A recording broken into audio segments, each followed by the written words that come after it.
Hello दोस्तों, स्वागत है आप सभी का हमारे इस नए वीडियो में। तो कैसे हैं आप सब? उम्मीद है बहुत अच्छे होंगे।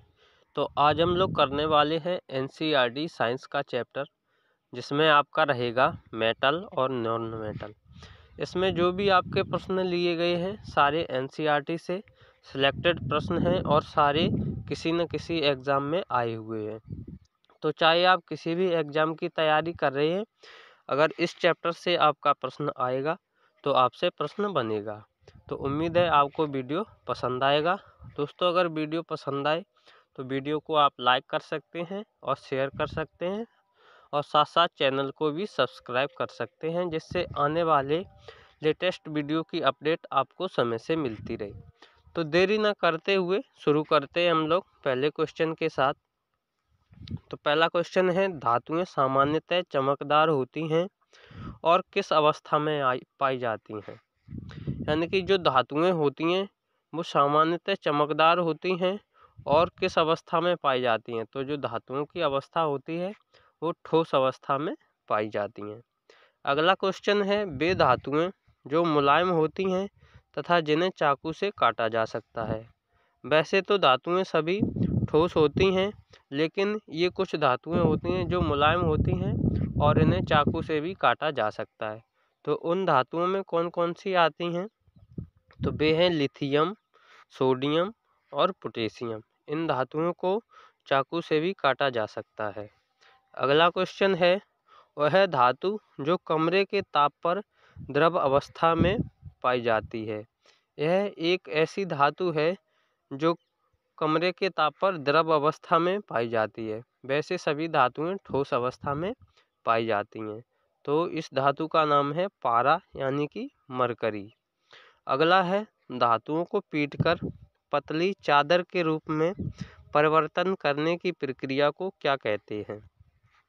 जब धातुओं को पीटा जाता है और पतली चादर के रूप में बदला जाता है तो उस प्रक्रिया को कहते हैं आघात वर्धनीयता। अगला क्वेश्चन है, धातुओं को पतली तार के रूप में खींचने की प्रक्रिया को क्या कहते हैं? धातुओं को जब पतली तार के रूप में खींचा जाता है तो उस प्रक्रिया को कहते हैं तन्यता। वे धातुएं जो विद्युत और ऊष्मा की कुचालक होती हैं कौन सी हैं? सामान्यतः जो धातुएं होती हैं वो विद्युत और ऊष्मा की सुचालक होती हैं, लेकिन कुछ धातुएं होती हैं जो विद्युत और ऊष्मा की कुचालक होती हैं। तो उनमें कौन कौन सी हैं? जैसे एक है सीसा, जिसका साइन होता है Pb, और दूसरा है पारा या मरकरी, जिसको Hg लिखते हैं।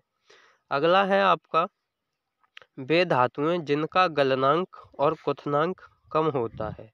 तो उन धातुओं के अंतर्गत आती हैं आपकी सोडियम और पोटेशियम। वैसे तो सामान्यतः जो धातुएं होती हैं उनका गलनांक और क्वथनांक ज़्यादा होता है, लेकिन जो सोडियम और पोटेशियम धातुएं हैं इनका गलनांक और क्वथनांक कम होता है। धातुओं के ऑक्साइड की प्रवृत्ति कैसी होती है? जो धातुओं के ऑक्साइड होते हैं वो क्षारीय प्रवृत्ति के होते हैं। ऐसे क्वेश्चन आपके रेलवे, एसएससी, बैंक और किसी भी अन्य कॉम्पिटिटिव एग्जाम में डायरेक्ट हूबहू देखने को आपको मिलेंगे। अगला क्वेश्चन है, इसी के साथ कौन सी धातु है जो चमकीली होती है? जो अधातुएं होती हैं वो चमकीली नहीं होती, लेकिन ये जो आयोडीन है ये ऐसी धातु है जो अधातु होने के साथ साथ भी चमकीली होती है। प्राकृतिक रूप से प्राप्त होने वाली सबसे कठोर अधातु कौन सी है? तो जो अधातुएं होती हैं वो होती हैं आपकी ठोस और द्रव अवस्था में पाई जाती हैं, लेकिन ठोस में सबसे जो कठोर धातु होती है और जो प्राकृतिक रूप से मिलती है उसे बोलते हैं हीरा, यानी कि डायमंड। अगला है आपका, अधातुएं सामान्यतः किस रूप में पाई जाती हैं? तो अधातुएं सामान्यतः जो होती हैं ठोस तथा गैस के रूप में पाई जाती हैं। वह एकमात्र अधातु जो तरल अवस्था में पाई जाती है। वैसे तो अधातुएं सामान्यतः ठोस तथा गैस अवस्था में पाई जाती हैं, लेकिन जो ब्रोमीन अधातु होती है वह द्रव अवस्था में यानी कि तरल अवस्था में पाई जाती है। तो उम्मीद है आपको वीडियो पसंद आ रहा होगा। तो अगर वीडियो आपको पसंद आ रहा है तो वीडियो को आप लोग साथ साथ लाइक करते चलें और शेयर भी करते चलें। अगला क्वेश्चन है वह है अधातु जो विद्युत तथा ऊष्मा की सुचालक होती है। सभी अधातुएं विद्युत तथा ऊष्मा की कुचालक होती हैं, लेकिन जो ग्रेफाइट अधातु के अंतर्गत आता है ये विद्युत तथा ऊष्मा का सुचालक होती है। अधातुओं के ऑक्साइड की प्रवृत्ति कैसी होती है? तो ये जो अधातुओं के ऑक्साइड होते हैं ये अम्लीय प्रवृत्ति के होते हैं और धातुओं के ऑक्साइड जो होते हैं वो क्षारीय प्रवृत्ति के होते हैं। तो उम्मीद है आपको वीडियो क्लियर हो रहा होगा और क्वेश्चन भी समझ में आ रहे होंगे। अगला क्वेश्चन है इसी के साथ, कौन सा धातुएं वायु के संपर्क में आने पर आग पकड़ लेती हैं, जिसे रोकने के लिए उन्हें केरोसिन तेल में डुबोकर रखा जाता है? तो जो आपकी धातुएं हैं सोडियम और पोटेशियम, इन्हें केरोसिन तेल में डुबो कर रखा जाता है। अगर ये वायु के संपर्क में आते हैं तो ये तुरंत आग पकड़ लेते हैं, इसलिए इन्हें केरोसिन तेल में डुबोकर रखा जाता है। कौन सी धातुएं वायु के साथ अभिक्रिया नहीं करती हैं? वायु बोले तो ऑक्सीजन यहाँ हम लोग समझ सकते हैं। तो ये होती हैं सोना और चांदी, ये मुक्त अवस्था में पाई जाती हैं, इसलिए ये वायु के साथ अभिक्रिया नहीं करती हैं, सोना और चांदी। 17 क्वेश्चन है, वे धातु ऑक्साइड जो अम्ल तथा क्षार दोनों से अभिक्रिया करते हैं क्या कहलाते हैं? तो उन धातु ऑक्साइड को क्या कहते हैं? उन्हें कहते हैं उभयधर्मी ऑक्साइड। तो उभयधर्मी ऑक्साइड के कुछ एग्जाम्पल हैं, जैसे एल्यूमिनियम ऑक्साइड, इसको लिखते हैं Al2O3 से, और जिंक ऑक्साइड, इसको लिखते हैं ZnO से। तो ये ऑक्साइड हो गए उभयधर्मी ऑक्साइड। ऊष्मा की सबसे अच्छी चालक धातु कौन सी है?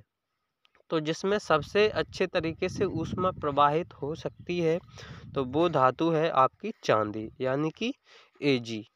अगला क्वेश्चन है, खाद्य पदार्थ के डिब्बों पर जिंक की बजाय टिन का लेप होता है क्योंकि जो भी खाद्य पदार्थ होते हैं उनके डिब्बों पर जिंक की बजाय टिन का लेप किया जाता है, क्योंकि जो टिन होती है टिन की अपेक्षा जिंक अधिक अभिक्रियाशील होती है, इसलिए जिंक की परत न चढ़ाकर टिन की परत चढ़ाई जाती है। अगर जिंक की परत चढ़ाई जाएगी तो वह रिएक्शन कर जाएगी, इसलिए। क्वेश्चन नंबर 20 है आपका, लोहे को जंग से बचाने के लिए क्या किया जाता है? तो लोहे को जंग से बचाने के लिए यशद लेपन किया जाता है, और ये जो यशद लेपन की प्रक्रिया होती है ये जिंक की परत को लोहे की रॉड या जो भी आप सुरक्षित करना चाहते हैं उस पर जिंक की परत को चढ़ाया जाता है। अगला क्वेश्चन है, सबसे भारी धातु कौन सी है? तो जो सबसे भारी धातु है वो है ऑस्मियम। अगला है 22 क्वेश्चन, कॉपर में जंग लगने से उसका रंग कैसा हो जाता है? कॉपर में जंग लगने से उसका रंग हरा हो जाता है। अगला क्वेश्चन है, धातु अम्ल से क्रिया करके कौन सी गैस उत्पन्न करते हैं?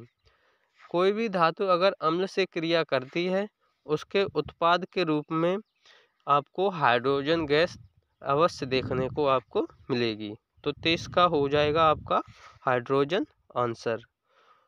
अगला क्वेश्चन है, फास्फोरस को खुली हवा में न रखकर पानी में डुबोकर क्यों रखा जाता है? क्योंकि जो फास्फोरस है वो हवा में आग पकड़ लेता है, इसलिए उसे खुली हवा में न रखकर पानी में डुबोकर रखा जाता है। तो उम्मीद है आपको वीडियो पसंद आया होगा। अगर वीडियो आपको पसंद आया तो वीडियो को आप लाइक कर सकते हैं, शेयर कर सकते हैं, और ऐसे ही शानदार वीडियो पाने के लिए चैनल को भी सब्सक्राइब कर सकते हैं, जिससे आपको आने वाली अपडेट समय से मिलती रहे। तो थैंक्स फॉर वॉचिंग, और दोस्तों लाइक शेयर और सब्सक्राइब करना ना भूलें। धन्यवाद।